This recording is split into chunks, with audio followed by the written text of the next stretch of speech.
Hello friends, welcome to సూజీస్ VR vlog. So ఈ రోజు మన రెసిపీ వచ్చేసి హెల్దీ దోశ అండి. ఓట్స్తో మనం ఇక్కడ హెల్దీగా దోశ ఎలాగో చేసుకుందాం.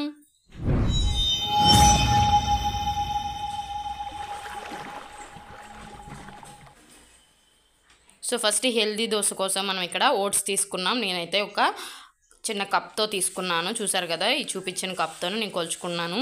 ఒక కప్ అయితే తీసుకొని ఇందులో ఒక కప్పు వాటర్ అనేవి పోసుకొని మనం ఈ ఓట్స్ అనేవి ఒక 10 నిమిషాలు నానబెట్టుకోవాలండి.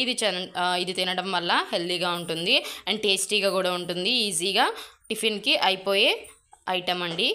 చూసారు కదా, ఇక్కడైతే నేను ఇలా ఓట్స్ ఒక కప్పుడు వాటర్ పోసేసి ఇలా నానబెట్టుకున్నాను ఒక 10 మినిట్స్. నెక్స్ట్ ఒక మిక్సీ జార్ తీసుకొని ఒక ఉల్లిపాయ 2 ముక్కలుగా కట్ చేసుకొని వేసుకున్నాను. నెక్స్ట్ అల్లం చిన్న చిన్న ముక్కలుగా కట్ చేసుకున్నాను. నెక్స్ట్ 2 పచ్చిమిర్చి కూడా చిన్న చిన్న ముక్కలుగా కట్ చేసేసుకొని ఇందులో వేసేసుకున్నాను. నెక్స్ట్ మనం నానబెట్టిన ఉంది కదా ఓట్స్, దీన్ని కూడా మనం నీళ్ళు వాష్ చేసుకొని ఈ మిక్సీ జార్లోకి వేసేసుకొని మిక్సీ పట్టేసుకోవాలి. సో చూసారు కదా, ఇక్కడైతే మిక్సీ పట్టేసుకున్నాను. సో దీన్ని అయితే ఒక బౌల్లోకి తీసేసుకుందాం. సో నీట్గా మెత్తగా మిక్సీ పట్టేసుకోవాలండి. సో ఇదైతే మనం నీట్గా కలుపుకోవాలి. సో ఇందులోకి నెక్స్ట్ ఇక్కడ బియ్యం పిండి నేను ఒక 3 టేబుల్ స్పూన్స్ వరకు యాడ్ చేసుకుంటున్నాను. సో ఇలా బియ్యం పిండి యాడ్ చేసుకోవడం వల్ల మనకి దోశలు అనేవి చాలా క్రిస్పీగా వస్తాయి. సో ఇలా 3 స్పూన్లు యాడ్ చేసుకున్న తర్వాత పిండి మొత్తం నీట్గా కలిపేసుకోండి. మనకి నెక్స్ట్ ఇందులోకి ఎంతైతే సాల్ట్ కావాలో అంతవరకు కూడా యాడ్ చేసేసుకొని సో దీన్ని కూడా బాగా కలిపేసుకోవాలి. మనకి దోశ బ్యాటర్ వచ్చింది అంటే ఓకే, లేదు అంటే కొంచెం కొంచెం వాటర్ పోసుకొని మనకి దోశ పిండి ఎలా అయితే రెడీ చేసుకుంటామో అలాగా రెడీ చేసేసుకోవాలి. సో ఇక్కడ మనకి పిండి అయితే రెడీ అయిపోయింది. ఇప్పుడు నెక్స్ట్ స్టవ్ ఆన్ చేసేసుకొని ఇక్కడ ప్యాన్ పెట్టేసుకుందాం. సో ఇక్కడ ప్యాన్ పెట్టేసుకొని మనం ఇక్కడ దోశలు అనేవి రెడీ చేసేసుకుందాం. చూసారు కదా, పిండి అయితే మనం రెడీ చేసేసుకున్నాం. సో ఇక్కడైతే ప్యాన్ తీసుకున్నాను. నెక్స్ట్ దీనిపై చిన్న ఉల్లిపాయ ముక్కతో ఇలా వేసేసుకోవాలండి అది. సో వేసుకున్న తర్వాత ఇక్కడ మనం తీసుకున్న పిండి దోశలాగా వేసుకోవాలి.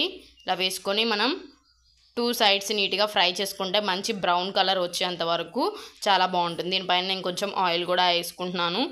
సో నెక్స్ట్ ఇంకొక సైడ్ కూడా బాగా కాల్చేసుకుంటున్నానండి ఇలాగా. సో ఇలా కాల్చుకొని 2 పక్కల మంచి బ్రౌనిష్ కలర్లో మంచిగా అట్టు అనేది ఫ్రై చేసేసుకుంటే మనకి దోశలు అనేవి రెడీ అయిపోతాయి. సో ఈ దోశల్లోకి మనం ఏ చట్నీ అయినా తీసుకోవచ్చండి. సో ఏ చట్నీ అయినా పర్ఫెక్ట్గా ఉంటుంది. సో ఎవరైతే మన వీడియోస్ చూస్తున్నారో లాస్ట్ వరకు చూడండి, లైక్ చేయండి, సబ్స్క్రైబ్ చేసుకోండి సూజీస్ విఆర్ వ్లాగ్స్కి. నెక్స్ట్ ఇలాగే రిమైనింగ్ పిండితో ఇలాగ దోశలు అనేవి మనం రెడీ చేసేసుకోవాలి.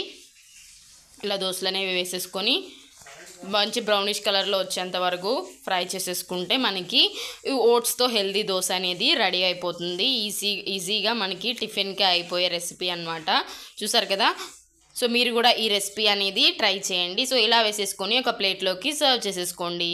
చూసారు కదా, మంచి బ్రౌనిష్ కలర్లో వచ్చేసింది. సో ఇక్కడ మంచిగా ఫ్రై అయిపోయింది 2 సైడ్స్ కూడా. సో ఇలా 2 సైడ్స్ మంచిగా ఫ్రై అయిపోయిన తర్వాత ఒక ప్లేట్లోకి సర్వ్ చేసేసుకోండి.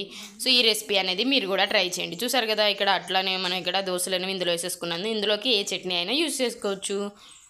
So subscribe to my channel.